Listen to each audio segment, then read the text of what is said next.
The ball is on the 25, and it is 1st and 10. Welcome back to the show. Today, we are ranking our top 10 quarterbacks projecting in the 2026 NFL Draft. Metro, ready to go? Yes, all things 2026 quarterback draft. Let's hop into it.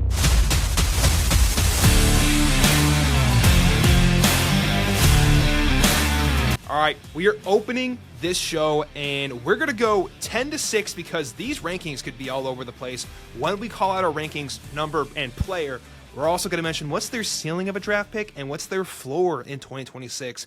Metro, do you have your list ready? Ready to talk about this? Also, how you doing today, man? Dude, I'm doing great. This is a much better draft class for the quarterbacks compared to last year's. On my main channel, I did a video 4 or 5 months ago where I talked about the 2025 quarterback draft class. It wasn't the greatest video because it was just a video where I was just shitting on a lot of these quarterbacks, and it kind of sucked. And then recently I did the opposite where I talked about the 2026 quarterback draft. It was a lot more fun because there is some legit quarterbacks that, you know, have a lot of talent, and there's some quarterbacks that we are going to talk about in this video who may not end up in the 2026 class, but it's still worth talking about. And there's going to be some quarterbacks we don't talk about that are going to have incredible seasons that will end up in our future videos down the road. You look at like Jaden Daniels a few years ago, probably wasn't a consensus top 5, quarterback, has an awesome Heisman campaign, ends up going 2nd overall, right? So same with Cam Ward, like literally the 1st round pick last year, probably was 8th or 7th quarterback for most people's draft rankings, has an awesome year where he's in the Heisman conversation, goes 1st overall. So really fun video today. As you mentioned, 10-6, 5-1. Do you want to go first or do you want me to go first? Man, I want you to go first so when you say your names, I can change mine. Just kidding. But I do want to hear yours first. Let's go 10-6. I want to hear your rankings. Call them out loud. All right, cool. At number 10, I have the Oklahoma quarterback John Mateer. Number 9, former Tennessee, now everyone hates him, UCLA quarterback Nico Iamaleava. Hope I said that right. Former Georgia quarterback at number 8, now a UCane. I totally fucked that up. Carson Beck is the 8th on my list. At number 7, I have the Arizona State quarterback Sam Leavitt. Number 6, the fake USC Lanorris Sellers will be my number 6. Very nice. Ours are kind of similar. At 10, okay. I have Taylen Green, the Arkansas transfer quarterback. Interesting. At 9, I also have Nico Iamaleava. At 8, I have Sam Leavitt. Flipped with your 7. At 7, I have Carson Beck. And then at 6, I have John Mateer. So our lists are actually way closer than I expected. Do you want to start with Mateer since we both have him? I have him at 6. You have him at 10. Well, maybe we should start with your 10 from Arkansas. Taylen Green? Yeah, let's talk about it real quickly. Quick. Yeah, man, Taylen Green, older prospect, correct? He's been at Boise State for 3 years, then transferring into Arkansas in 2024, playing a season there. And he recorded 15 touchdowns, 9 interceptions. But on the ground, this is where he stands out. He also had 8 rushing touchdowns and 600 yards rushing as well. So he's a dual threat.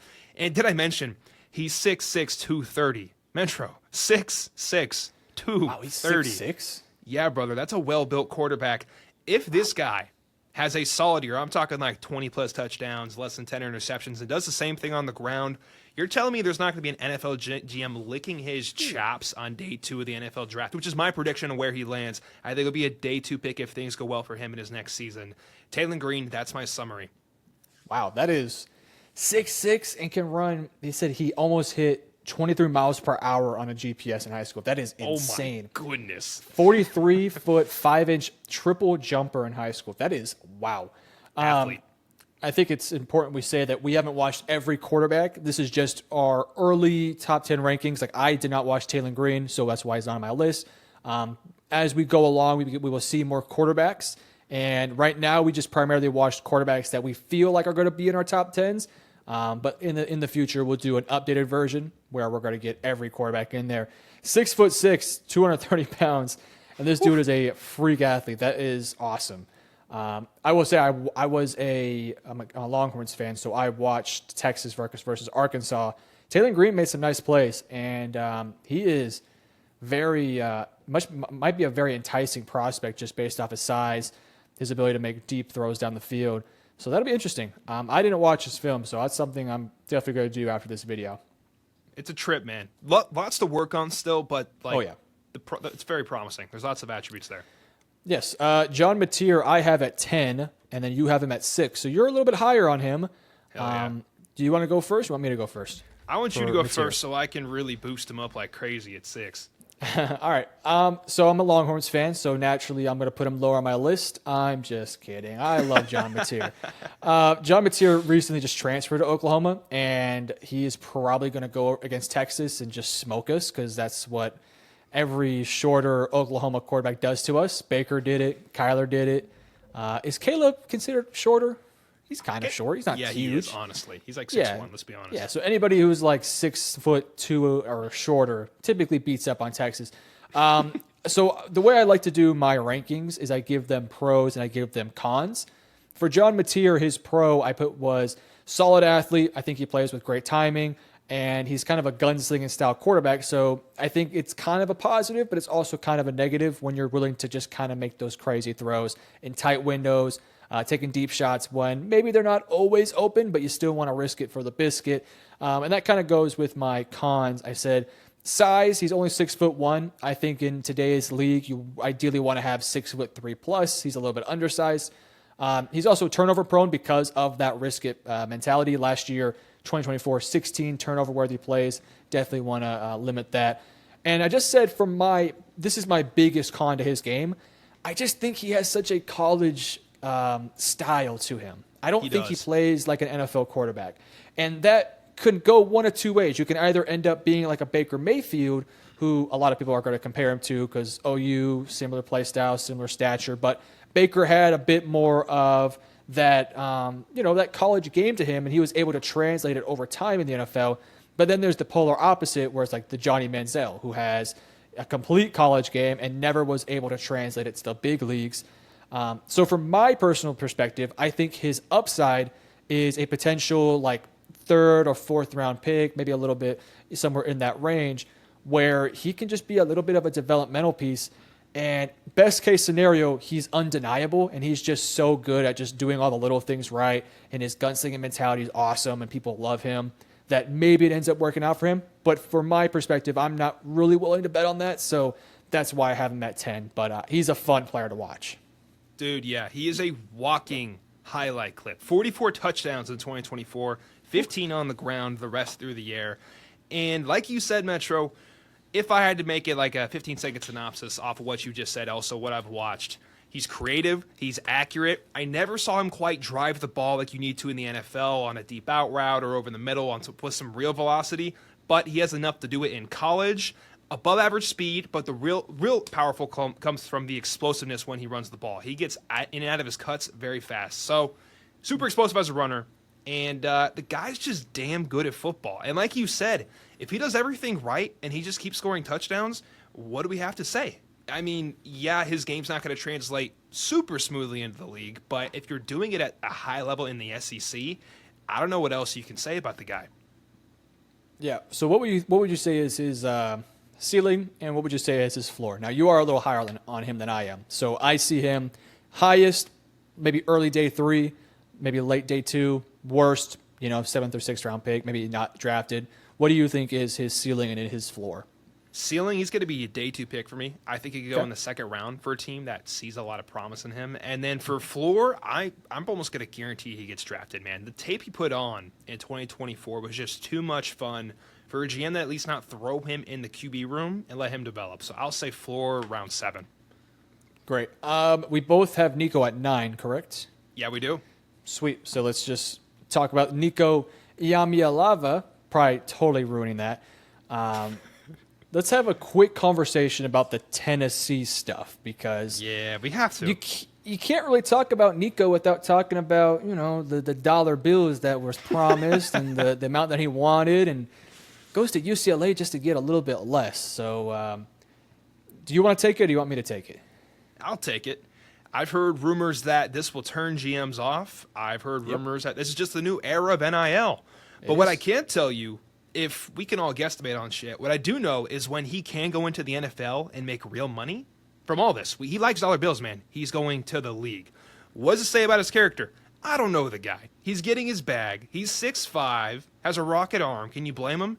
That's just my synopsis on it. I just know when he can go to the league, he's going to. And if I'm a GM, maybe it bothers me. But if he's winning games, then why do you care? Like, this is a business. He's getting his bag. He knows his worth, and he found his worth at UCLA.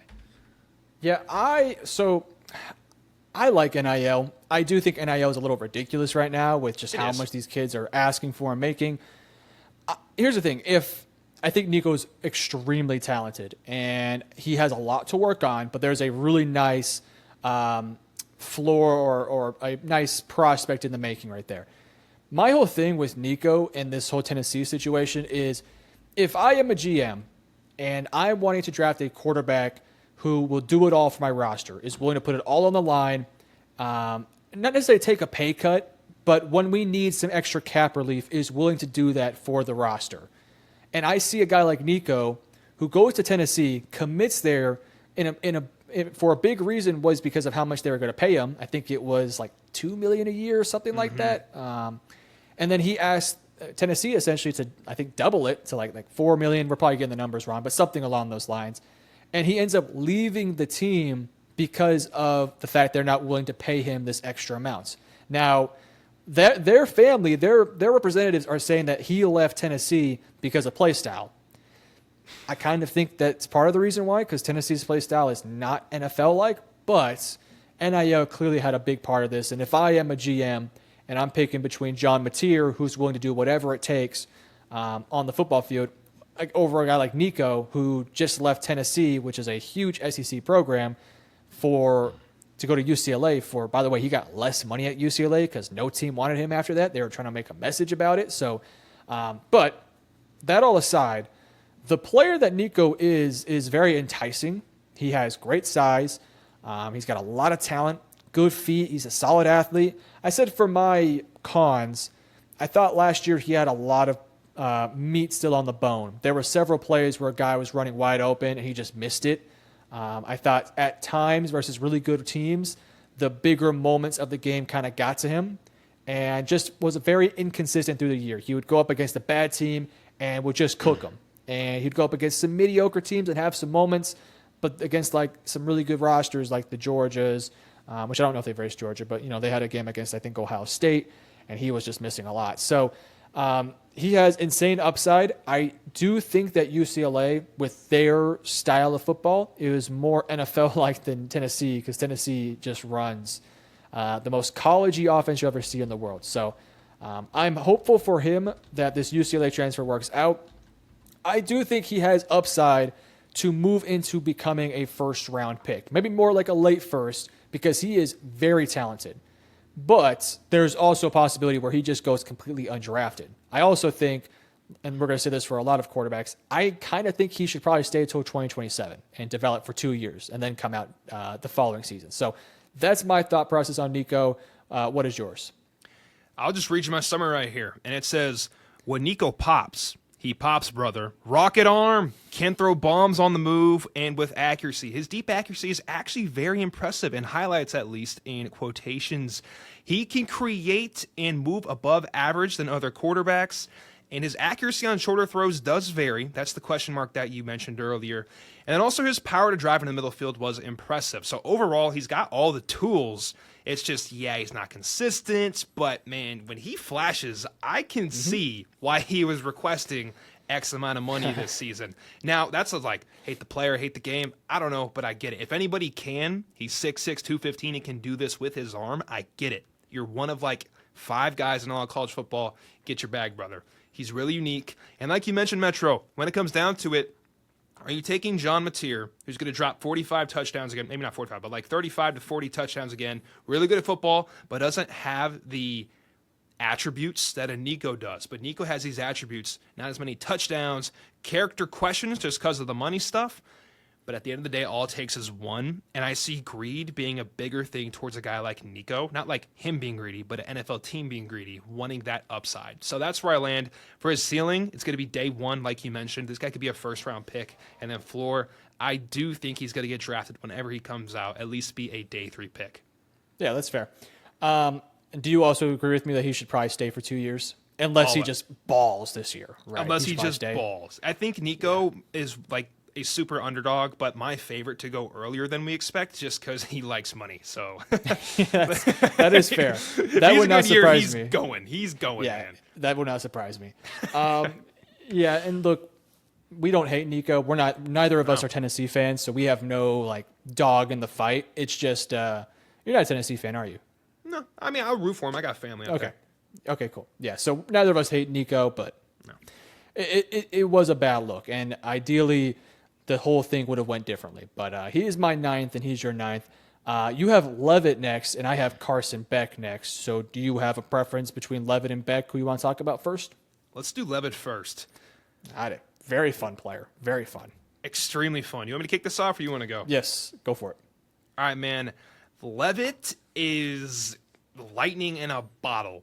For pros, super slippery. Maybe the slipperiest runner out of all these quarterbacks. Really good on the run. Actually pretty accurate when he's got the ball in his hands and making plays. He extends plays with ease, whether it's with his legs or just escaping the pocket a little bit and resetting his feet. Cons. I thought that he would make a lot of first and second reads and then just take off. But when you're that good on the run, can you blame the guy? But it just didn't translate to the NFL for me. Maybe he takes strides in this next year because he was a freshman. He was extremely young. That was the biggest con for me. It's like the development and the processing needs to evolve, but the rest of it, he's got plenty of arm in my opinion. It's not like a cannon, but he's got arm talent and good accuracy and really good ability with his legs. What did you think about Sam Leavitt? Yeah. Before I get to my pros and cons, he is a really fun player to watch. He is. And when he was going up against Texas in that the college football, whatever round it was, man, he might have been the best quarterback that we faced all year, not named like Will Howard, because he just doesn't make mistakes. He's so sound with the ball in his hands. You can trust him. You can rely on him. So for my pros, I put arm talent because I think he could just make every throw on the football field and make throws on the run. Usually pretty accurate. Very solid athlete, whether it's within the pocket, making plays around the pocket, and just going off and running. Like he can make guys miss, very slippery. He doesn't turn the ball over much, very safe with the football. For his cons, I said his fundamentals can sometimes vary, sitting in the pocket. He's a younger quarterback. Sometimes you just need to settle your feet down, plant your feet, get your arm motion properly. Sometimes he can be a little bit off with that.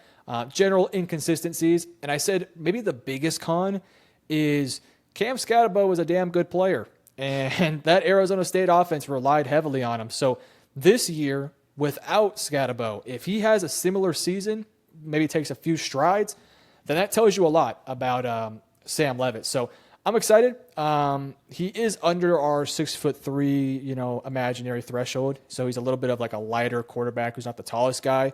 So for some teams who might want a quarterback like a Lanorris Sellers, who we'll talk about in a minute, who has that size and insane arm talent, maybe that could be a deal breaker. But Leavitt is dang fun to watch, and he just does everything right. And he's also very young too. So that was my thoughts on Leavitt. What's ceiling his and floor? ceiling? Yeah, hit that. You go ahead and go first. Ooh, see, man, this is tough. I think his ceiling is, man, I want to say round 1, but I'm going to be a little bit conservative and say round 2. But I think if he plays super well next year, you can hear some buzz about it. But his floor, like he's a pretty safe floor. I think he'll be an early day 3 pick as his floor. So somewhere between round 2 to like round 5 is my kind of guess. But if he balls next year, I wouldn't hold it against him to be a top, 20 pick. So we'll have to wait and see.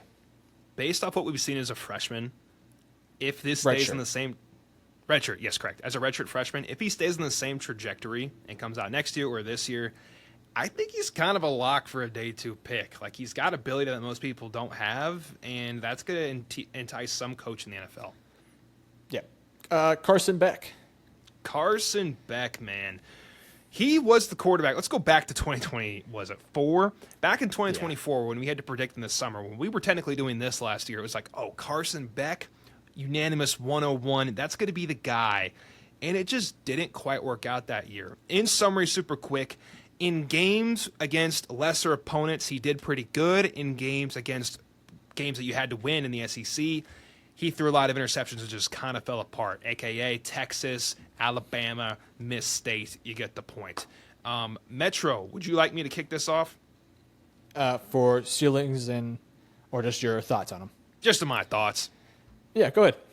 Carson Beck, is 6'4", 220. Good size. I mean, like, very good size for a quarterback in the NFL. So that's a plus. The arm talent, I thought was good. That was fine. Nothing crazy. But I like the placement he showed. When he was poised in the pocket and comfortable, he can make a lot of good things happen with his arm. He could put the ball in the correct spot, on the back shoulder. I liked his accuracy when he was comfortable. But the biggest con was just his poise. When he fell apart and the pressure got to him, man, did it get to him. You can't really shake that overnight unless, like, all the kids doing the VR. Apparently that's starting to work for everybody. Maybe he tries that out, just a thought. And maybe that'll help his processing. But when he goes into this year, in the games he had great games against lesser opponents, he played lesser teams. So when you go to the ACC, I think he's poised to have a really good year in front of him. That's just me, though. And because he's not going to be playing at Texas or in Alabama. So that's my thoughts on Carson Beck. I think he's going to have a much better year next year. And what are your thoughts? Yeah, you basically take the same words out of my mouth. Just the good things for Carson is that he's big. He's got decent arm talent. I think he's just, in general, a very safe prospect. You kind of know what you're getting from him. But that safe prospect also can kind of be a con because there's more upside players in this year's draft class. Again, like you said, when pressure's coming to him, this dude he sometimes just fumbles, which is crazy. Like, he's just not good at all. 2023, he looked really, really good. 2024, it almost looked like a totally different quarterback. And I think it's important we give the context that Georgia was without McConkey, who left, and without Brock Bowers, who were, fantastic players that are now, top 10 players at their respective positions. McConkey maybe a bit more debatable, but he's there somewhere. So he loses those talents. That Georgia offensive line was a little bit worse. The weapons around him were not very good. I thought there was some plays that he made that were really good plays, but the receivers just dropped the football. Arian Smith had multiple touchdowns dropped. He had multiple big plays dropped. And I felt like it kind of shook Carson's confidence a little bit. So he transfers to Miami. I think there's some good talent there. I'm like you. I think that he will be on a team that will better account for his issues. I just think, unfortunately, because he's such a safe prospect, because you kind of know what you're getting from him, I don't really see the upside of him being a first-round pick anymore, right? The reason why I think last year we were willing to say if he has a good 2024, he could be a first overall pick was because you looked at the quarterback class in 2024, and it was Cam Ward, and we weren't sure about him at that point, and Shedeur Sanders, and we weren't sure about him at that point. So if we kind of look back at that, it was a very weak quarterback class. Like for context, we thought Quinn Ewers could have been a top 5 pick last year. That obviously didn't work out. This year, though, there's a lot more talent that could potentially become quarterbacks in this year's draft class, and it kind of pushes Carson down the board a little bit. So it's unfortunate for Carson that he's probably entering the league in a quote-unquote stacked or more stacked quarterback class. So for me, I don't see a first-round pick. I see a day 2 guy who at worst goes round 6. So somewhere between 2 to 6. Yeah, I'm right there with you, man. Round 2 to about round 7 for me. He's good to find a spot. He's got he's got the build, he's got the touch. It's just, can he get his head right? Yeah, worst case scenario, you're going to get a pretty damn good backup quarterback. So, that's right. And that's fine. But, best case scenario, he can come in and get you QB1-like performances. So we'll just have to wait and see. I think he's a smart player, too. Okay, so who's your 6 again? I have Lanorris Sellers. My 6 is John Mateer. Oh, Mateer. So you have Sellers. Do you want to wait till I talk about Sellers in the top 5, or do you want to go now? Yeah. We'll wait. So have we talked everybody so far outside of Sellers? We've talked about everybody. So, guys, it's time for our top 5. But first, shameless plug. Wow, we love making this content for you on this channel. We also make our own stuff, Metro and I. On Metro's channel, you're getting all things NFL analysis. Go check that out in the description below and subscribe to his channel. And if you want something more of a change of pace, NFL, or maybe even some NFL draft content, go check out my channel at Cade Rathbone. Subscribe down below. Thank you guys very much. And one more thing, we have a TikTok now. Go subscribe to that. We'll also put that down below in the description. Thank you very much. Let's talk about our top 5 quarterbacks for the 2025 season. Going into the 2026 NFL Draft, Metro, you have the floor. 5-1. Rip those babies off the Band-Aid. All right, so at number 5, I had Cade Klubnik. Number 4, Fernando Mendoza. Number 3, Arch Manning. Number 2, Garrett Nussmeier. and number 1, Drew Allar. Holy heck. Yeah, we got a little bit of a difference. Let's have some fun. Let's hear yours. Let's have some fun, man.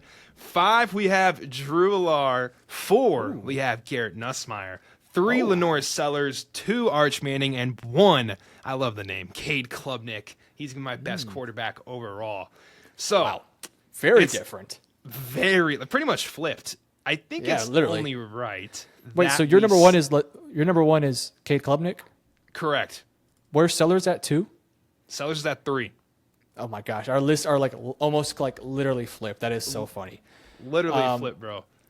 How do we do this? Where do we start? Do you want to do? We got to start with Sellers because you have Sellers at 6. Yeah, you go ahead and take it away, and then I'll boost him to all hell because I have him at 3. Yeah, Sellers is a quarterback that I am 99% positive will be a 2027 quarterback because, oh boy, there is a lot to like, but there is a lot to develop. He is. You're going to hear the Anthony Richardson comparisons a lot, but he is a lot more refined as a passer than Anthony Richardson. So for my pros, and by the way, I think he's only like a 1-year starter, so keep that in mind too. For my pros, I said insane talent. This guy could be the number 1 pick and be the best quarterback in the NFL if he reaches his talent. I said he's got great size and he is a freakish athlete. For his cons, I said he's unbelievably raw. He needs 2 to 3 more years of actual development. And right now, because he is so raw and new to this, he doesn't really know how to read defenses and understand, okay, they're in cover 2, I need to hit this route. Oh, they're in cover 3, I need to hit this route. Sometimes he can be a little inconsistent with it. Not calling him stupid. He's a very smart quarterback, but just he's a young quarterback, needs time. So I thought a little bit more turnover worthy than I would like to see. But man, the pops, oh boy, they are fun as hell to watch. And he is one of the few quarterbacks on this list that I think his ceiling is number 1 pick. His floor, even if he just kind of repeats what he did last year, but slightly improves and he comes out in 2026, there will be a team willing to spend a 3rd-round pick on him just because he is so talented. And man, he's fun to watch. So for me, 1st-round ceiling at the worst. Even if he slightly gets better from next year and decides, you know what, screw it, I'm done with USC, I'm going to the NFL, he'll still get drafted on day 2 because the NFL, and shoot, he might even go round 1 still. Am I crazy when I say that? I feel like I am. Not at all. I'm about to go crazy, man. I'm about to beat ride this man. Dude, it's Sellers is crazy, bro. It's so much like Anthony Richardson because. Now, this is assuming he comes out in 2026. It'll remind me a lot of Anthony because Anthony was so raw coming out of college and just had such little playing time, but there was so much potential and he was such a good athlete that he still went 4th overall. And now it hasn't really worked out yet. We'll have to wait and see. But Lanorris, if he puts on another decent year of tape, right? Like takes some improvements with reading defenses, stays healthy, USC, South Carolina's good next year. This dude, even if he's not a top 10 quarterback from the college perspective, the NFL is just going to fall in love with this guy. So I put him at 6 just because I think as a quarterback prospect, he leaves a lot to be desired. Or no, let me rephrase that. He doesn't leave a lot to be desired. He leaves a lot to be desired on film because he's just so talented and he has a long way to go. So he's at 6 for that reason. But he, at the end of this year, if he takes a huge step forward, without a doubt in my mind, will be number 1 on this list.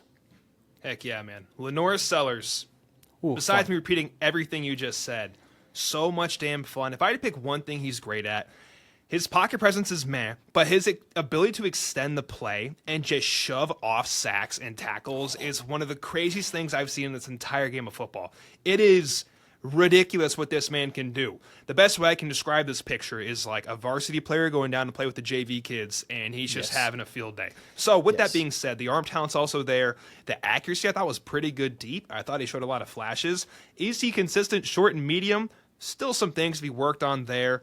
And then processing, I thought he did a fairly good job when on the move and on the run. Now, he is raw. We still have stuff to work on, right? The processing's not perfect, but I'm way too much into this, guys. I've seen interviews. Lanorris is smart, man. He cares about football. He's a machine. He lives, breathes, eats, and sleeps football. I think he's going to be really good by the end of this year. And if I had to project his ceiling and floor, there's 2 to 3 factors I want to call out before I do this. One, South Carolina, Gamecocks should be very, very good this year. They're not going to be bad. If they have a good run and he has a good year, he could totally go this year, even if he should wait another one. That's one. Two, he looked good last year. I mean, he's already on people's radars, and he didn't even have the season he was supposed to have. And then three, the talent, the NFL players. I said they're a good team, but the NFL players on South Carolina will take them farther than they expect. With that being said, ceiling, top 5 pick, and that sounds way too high. He has the skills, and he's shown them. And if it all comes together, like 2 more notches, yeah, he's still raw. But you don't think like a Sean McVay, who spent his first last year for a pick this year, who probably is going to be sitting at 9 with Atlanta's pick. If he slides to them because he's raw, dude, they're taking him. He sits behind Stafford for a year, no questions asked. So the picture is there. Top 5 picks this ceiling. And then floor, I'm kind of with you, Metro. The same way Jalen Milroe went in like round 3 this year, I think it's right there for Lanorris Sellers. He probably comes out in 27, but if he has a good year in 26, look for big things in the 2026 NFL draft. Yeah, and his floor is if he's like tragic next year. Yeah, cheeks, exactly. Like terrible, because he will still go round 3 just off of pure talent. It's funny, anytime that we ever like have a prospect and we're like, man, the Rams, it's like, oh, yes, I need this. Please. Every rookie should go with Sean McVay. Like you say, we'll talk about Arch in a moment, but if you say Arch goes there, I'm like, yes. Drew Allar, yes. Like it doesn't matter. Any quarterback in this draft class would love to go to the Rams. Like the Rams next year, probably going to draft a quarterback. They have 2 first-round picks. They might trade up for one. Every single one of these quarterbacks should be praying to heaven, praying to God, please, Rams have 2 first-round picks. Please just take me, because he is going to whatever quarterback from our top 5 that comes out next year, whatever team gets or whatever player goes to the Rams is going to be blessed from the gods. It's just a match made in heaven. Okay, let's move on. You have Klubnik at 1? I have Klubnik at 1, so we gotta wait there. We I gotta have him at wait 5. there. Okay. You don't have Fernando. You don't have him, do you? I had him in my honorable mention, but I do not have him on this list. I'll let you take it and tell me about Fernando, the Indiana quarterback. Yeah, played for Cal last year. Just really doesn't get a lot of buzz because he played for Cal, but he was doing things that 99% of college quarterbacks can't do in terms of reading defenses, making throws properly. So he didn't really have insane productivity. Had, I think, like 3,000 yards, only like 16 touchdowns, 6 picks. It wasn't like the craziest thing, but that Cal team has like 0 talent compared to some of the rosters they were going up against. And yet he was keeping that team ultra competitive. So I initially, when I did my list, I did not have Mendoza on my list. He was a like last minute, okay, I'm just going to put on the tape. I'm going to watch some highlights. I'm going to see what other people are saying. I want to give credit to 2 people that really put me on to him. Field Yates, who did his ESPN rankings, thumbs up. And he has him. This is crazy. This is way higher than I'm on him. He has him as, I think, like his 4th best player of the draft class. Like the number 1 quarterback. So that was interesting. So I saw that and I was like, okay, Field Yates I respect a lot. So I looked at that. And then fellow YouTuber, I think Bengal, he also did a mock draft a few weeks ago where he had Mendoza going like round 1. And so I was like, interesting. So Mendoza is extremely enticing. And I think this year with the system he's about to go to, it's really going to open things up for him because there's more talent over there in Indiana, where obviously last year Indiana had a lot of success. So for my pros, I said he's well-sized. I think he's like 6'5", something along those lines. He plays with incredible rhythm, and he is unbelievably smart. He doesn't make many mistakes. And a lot of the turnover plays that he had last year, a lot of them weren't even his fault. I think he's a solid enough athlete. I do think the one thing that I do worry about with him is his upside, right? Like Lanorris has upside to be insanely awesome. Arch Manning is a Manning, so of course he's going to be there. Garrett Nussmeier, Drew Allar have, in my opinion, higher upside. But Fernando is, in so many ways, this quarterback that reminds me of the modern-day pocket passing quarterback of just, I'm going to sit back, I'm going to dissect you, I'm going to make throws that, like Cal last year, they were not ready for Fernando Mendoza. And he now goes to Indiana. So that was part of my cons. I also just said Cal in general, like, hurt him. Last thing I'll say is he can be a little conservative at times. Like, sometimes he's just like, you know what, I can get a 15-yard play here instead of going for the 50-yard bomb, right? Whereas a Nussmeier or a Sellers will say, screw it, I'm going for the 50-yard bomb. And sometimes it works out, sometimes it doesn't. So, man, Mendoza's, he's not necessarily fun to watch because he's not going out there making the craziest plays, but he just makes the high-level play every single time. And this one, for me, I'm projecting him now with Indiana, with that talent, with that mentality, with the way he plays. It's going to skyrocket him. So I think he has the potential to be a very highly drafted pick. I think his ceiling is potentially like I'm not going to say top 5. I'll say top 20 pick. And I think his floor is a Tyler Shock round 2 pick. Very, very nice. Well said, dude. Now, great analysis, by the way. Thank you. We have a couple quarterbacks left. Drew Allar and Cade Klubnik, who we have flipped at 1 and 5. So let's save those two for the last. Then we have Arch Manning, who you have at 3, I have at 2, and then we have Garrett Nussmeier, who I have at 4, and you have at 2. We got to talk about one of those two first. You want to go Arch? Yeah, let's just do Arch real quick because I'm 99% positive he's coming out in 2027, even if he plays good next year. And the thing with Arch is he is a complete projection. We've only seen him play I think he started 3 games for Texas, and he was cooking in those games. But it's like he just doesn't have the experience of some of these other guys. So really quickly, for my pros, he's a Manning. He's unbelievably athletic for being a Manning. I said he's fundamentally sound. He has a cannon of an arm. He can make every throw.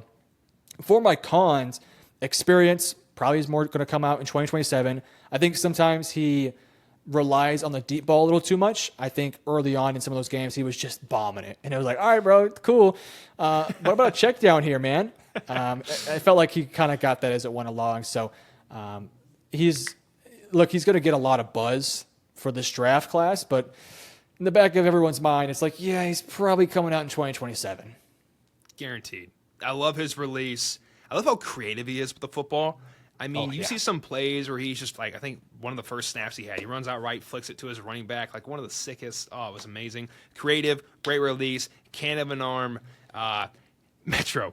Kids nowadays won't understand. When we saw the Manning on the back of the nameplate running at 20 miles an hour for the first time, that shit doesn't exist. Peyton wasn't doing that. Eli wasn't doing that. Like, it's a different kind of species of Manning. So he's got all the tools, and like you said, experience. How does this pan out this year when you're the guy and we can't switch back to another quarterback in tough scenarios? How does it work out? And the only way he comes out this year is if they win the championship and he puts up like 40 touchdowns. That's the only way. If you have a chance to be the number 1 overall pick, then you do it. Yeah, he's going to have to, like, it's interesting because I'm always somebody who says everyone is talking about him coming back for another year, but what if he's the number 1 pick? I'm always somebody that's like, if you're going to be a guaranteed number 1 pick, you just go. Arch is the weird guy where his family's like, no, dude, you're going to stay even if you are projected to go number 1. That's fair. My thing is this, though, and we're to glaze the Rams here. If the Rams get the number 1 pick, Arch, you better go, dude. You better go. You're not going to get a better coach in a better scenario than that. That's right. Couldn't have said it better. Wherever the Rams go, you go, buddy. Yeah, but if the Browns are number 1, all right, 2027, here we go. Summer abroad, take your time. Yeah, he's very fun to watch, dude. Just, I'm a Texas fan, so I'm maybe a little bit biased, but maybe not because I have him at 3, you have him at 2, so. No, he's damn good. Let's talk about Garrett Nussmeier if you're ready. Yeah. Real quick. Ceiling floor for Arch Manning. He didn't do it. What's yours? Ceiling first overall pick, floor late first. He's a Manning. I feel like it's almost impossible for him not to go round 1 unless he just sucks in college, which I mean that could happen, but I don't see it happening. There's no way. I'm right there with you. Yeah. I think if he comes out this year, that means he's going number 1 overall, and then floor first round pick. True. Yeah. If Arch decides that he's coming out this year, like he's going number 1. Right? That's right. He's got even sources. If the only thing that can maybe push him is like Sellers, if he just cooks this year. That's right. Then okay, we'll see. There might be a conversation, but I just think like, am I gonna go off the upside of Sellers, or am I gonna take a freaking Manning? Probably going to take the Manning. I'm going to take the jersey sales and just bring in some nice revenue. Oh, my God. He's like what everyone wanted Shedeur Sanders to be. Like, you know, like has the name, but can back it up with the play. It's, yeah. Good old Arch. I'm so happy he chose Texas. That when he committed to Texas, it was a great day. Best day of your life? No, as a Texas fan, the best day of my life was when Quinn Ewers committed because he was 5-star, number 1 recruit. But when Arch committed, I was like, oh, this Sarkisian got something going on here. Like that was like, okay, he's got it going. So that was when Quinn committed because we were in a rough spot. We had no quarterbacks. We were tragic. And then Quinn Ewers committed, and you know, for all the shit Quinn gets, he helped Texas get to where they are today. So I hold no grudge. Let's go to number 4 on my list and number 2 on your list, Garrett Nussmeier. Here, guys, I'm going to give you the synopsis real quick. Great touch, great timing. He layers the ball in, 1 ball, 2 ball, and 3 balls. He puts it on the money, real accurate. And you're like, oh, he's got all this accuracy and timing. You can't have that much arm talent. Brother can drive it down the field pretty well. He could drop 50-yard bombs opposite sideline pretty accurately. I like what he brings as a pocket passer, and he looked really good last year. And if he steps out on a better LSU team this year and he goes to the playoffs and does some damage with about, 35-plus touchdowns and around 10 interceptions, this is a top 5 ceiling, and floor is going to be like round 3 for me, just because like the legs and the rushing upside isn't super high. What were your thoughts on your man Garrett Nussmeier? Yeah, I've been very high on Garrett for a while, maybe to a fault. You have him at 4, correct? I'm at 4. I like him a lot though, dude. Okay, yeah. So Garrett he's a gunslinger. He likes to throw the ball across the yard, and at times it can be a little frustrating because you're like, all right, Garrett, just, take the underneath, take what's given to you. And I think as time will go on, yeah, he can be like that. He'll get there, though. But I think he's a little bit shorter, but he's a very stocky, well-built guy. So I like his general size. He's fundamentally sound. He's very strong. He has good zip. He can make all the throws out there on the football field. Now, my cons for him is that because he is a bit of a gunslinger, he can have some plays where, he throws some crazy turnovers, but generally speaking, he's fairly accurate, very smart decision maker, and I just think he's the safest prospect of my top 5, right? Where I worry a bit about Klubnik's size, I worry a little bit about Arch's inexperience, I worry about Fernando's upside, I worry about Drew Allar's kind of craziness sometimes. Whereas for Garrett, I just look at him, I'm like, I kind of know what I'm getting, which is a very solid quarterback that I think could potentially go like top 15. So my range for him is that I think he's a top 15 pick. I think at worst he goes like day 2. So I'm very high on Nussmeier. I truly do believe he's a great quarterback that has everything that I want in a modern day pocket passer. Real quick, can I mention? Oh, hit your ceiling and floor real quick before I have. For who? Garrett, did you already say it?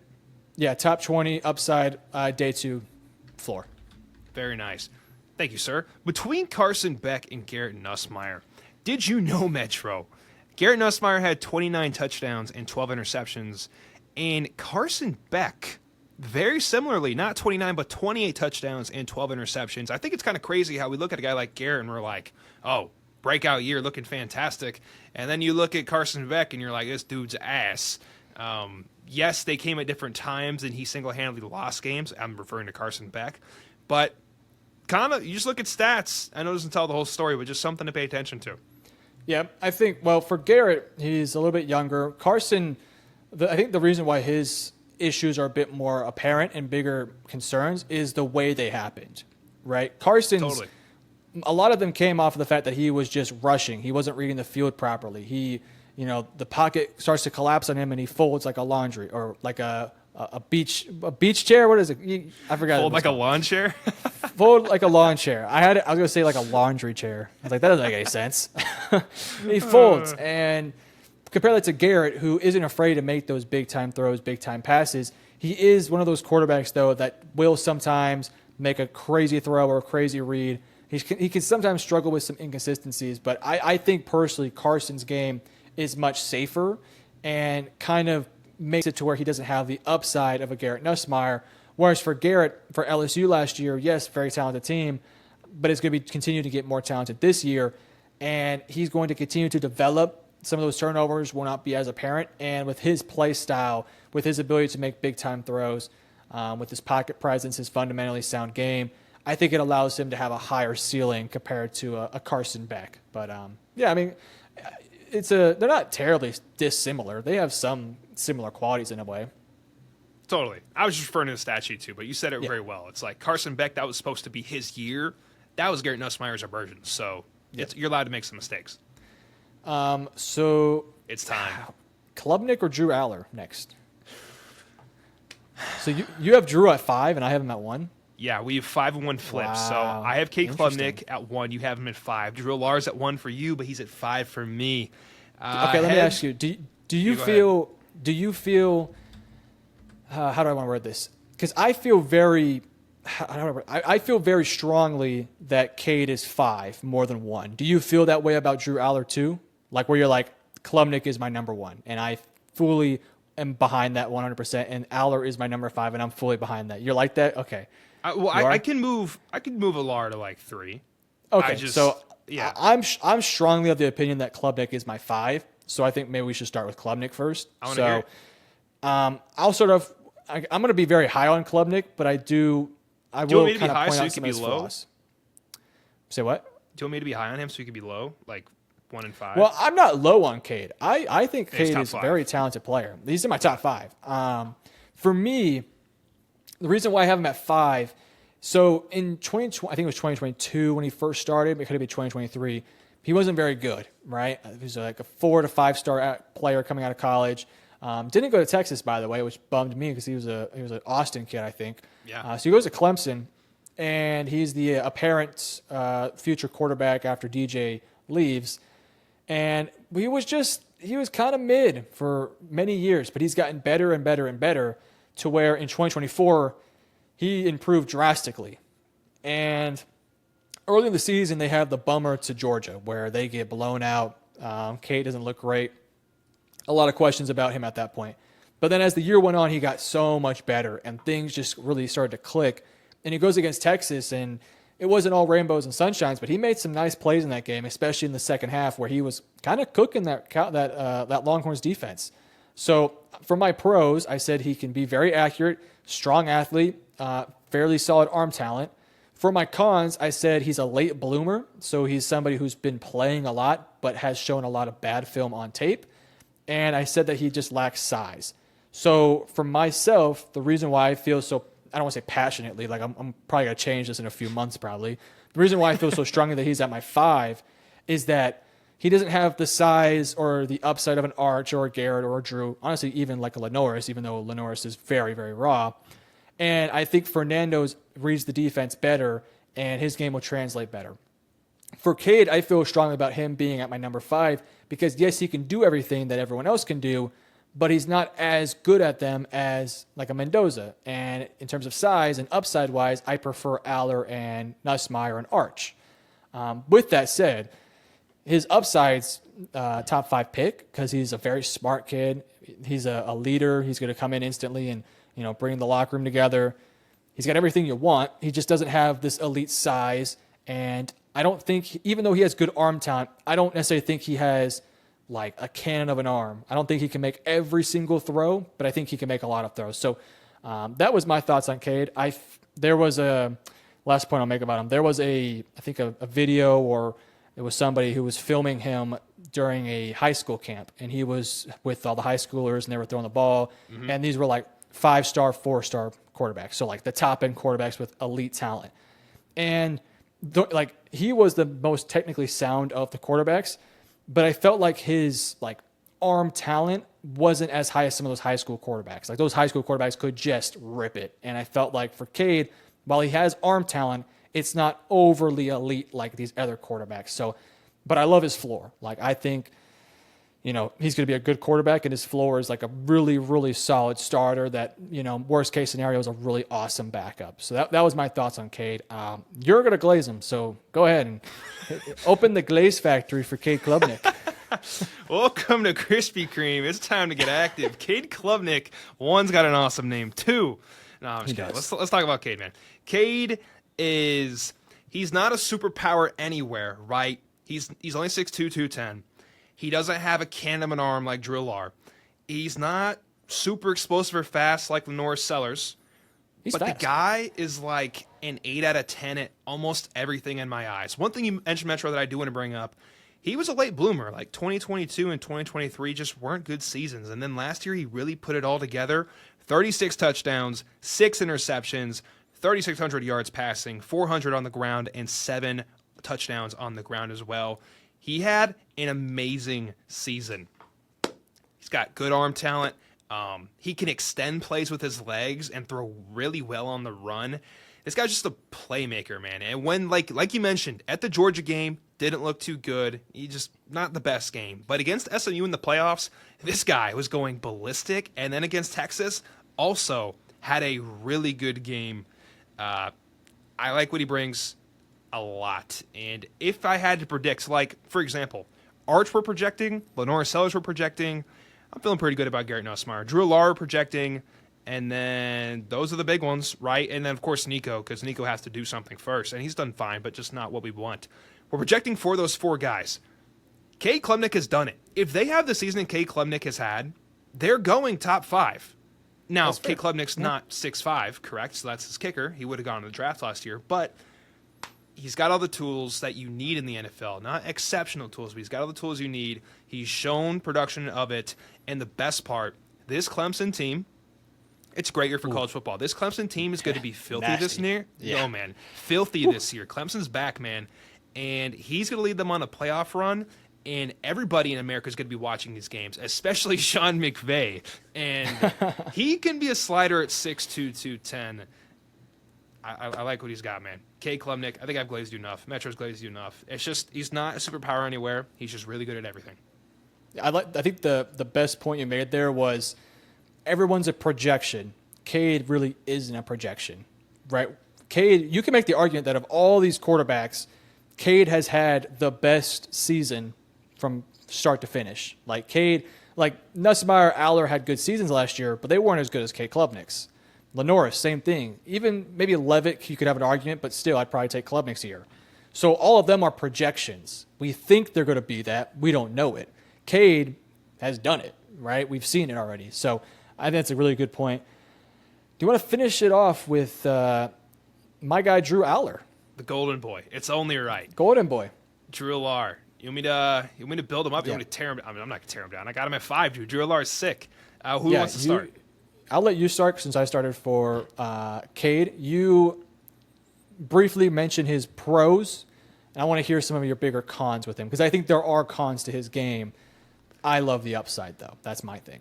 Cool. Drew Allar, great kid. Got to mention first. Second, cannon of an arm. This dude has got an absolute beast quake on the right arm. This dude can sling it. He's 6'5", 238, well-built quarterback.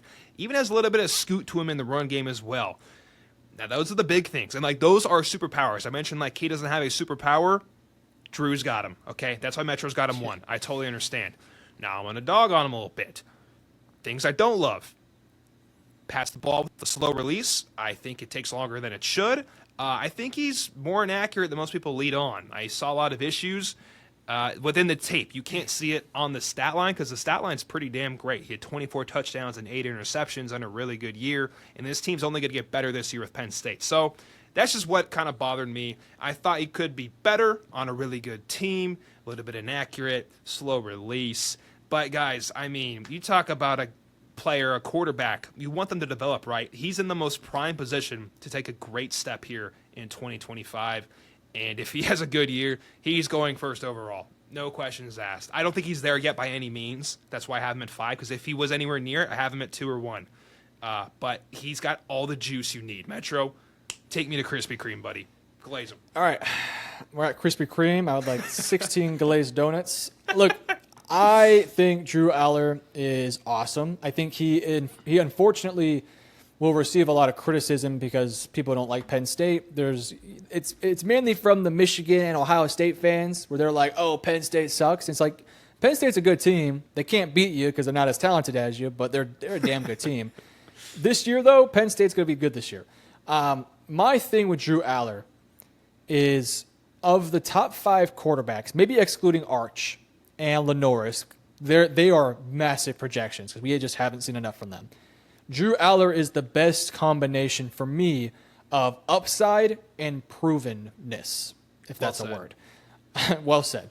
I just think for myself, I really love the fact that I hate to make this comparison because it's lofty comparisons, it's lofty expectations. If there is a quarterback in this draft class that reminds me the most of a thrower to Josh Allen, it's Drew Allar. Now, Allar isn't as athletic as Josh, but arm talent-wise, it reminds me so much of like when Josh Allen was in like year 2 for Buffalo, where he was still making a lot of mistakes, but you could tell the improvement. That's my thing with Drew. Every year that he's the starting quarterback, he's getting better and better and better. He's got elite size, 6'5", 240. I think he can run a little bit. He's definitely not Arch is a better athlete than Drew Allar. He's not an insane athlete, but he can get out of the pocket. He can make some plays on the run. I think his arm is insane. Like, he has a fastball that is insane. It is very inaccurate right now, though. He really has to hone it in sometimes. And again, my biggest pro to him is that every year he's gotten better, and I think this year in 2025 he's going to start to legitimately put it together. I'm of the belief, because there was a lot of conversation about whether he was going to go in 2025 or if he was going to go to 2026. I personally believe that if he had stayed in college, if he had went to the NFL draft last year, I think he would have went number 1 or number 2. So, and I think Cleveland probably would have been the team to take him at 2 behind Cam Ward. And even then, I think Tennessee would have really thought about Drew Allar a lot there. For my cons, I said accuracy, footwork can be a bit erratic at times, and he did have, in 2023, a lot of turnovers. 2024 was a lot better, and his playoff game this year was a tough watch. It was tough, because I was out before that game. I was like, oh, yeah, Drew Allar, that's my guy. And he goes out there and put up a stinker, and I had to eat my words there a little bit. But I'm very high on him. I think his 2025 or this upcoming season is going to be a lot better. And if he takes that step forward, he's got everything in the tank. He has shown it, but there's still room for growth. And I think he is the best example of the modern day quarterback with big rifles for arms, strong, big size, can move in the pocket, can be creative, but aren't afraid to pull out the gunslinging mentality here and there. And that's what I see from Drew Allar. So, he's my number 1. In terms of upside and floor, upside first overall, in my opinion, floor day 2. I love it. Absolutely love it. Question for you. Yes. Big Ben comp? Question mark? Ooh, I don't hate it. I really do not hate the Big Ben comp at all. I really don't. Big arms, can make all throws down the field. Now, Ben was actually a solid athlete coming out of college. Like, he can move a little bit. So I definitely see it. I don't hate the Ben Roethlisberger comp at all. Now, listen, if he's Ben Roethlisberger, then hell yeah, because Ben is a Hall of Fame level quarterback. So if he's ever even that close, then sick. I don't hate the comp at all. I think it's a very fun comp, if anything. Hell yeah, brother. Do you want to review from 1 to 10 real quick, both our lists?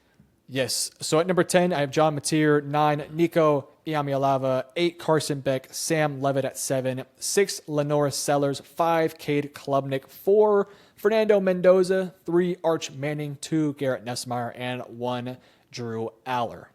Very nice. 10, I have Taylen Green. 9, Nico Iamaleava.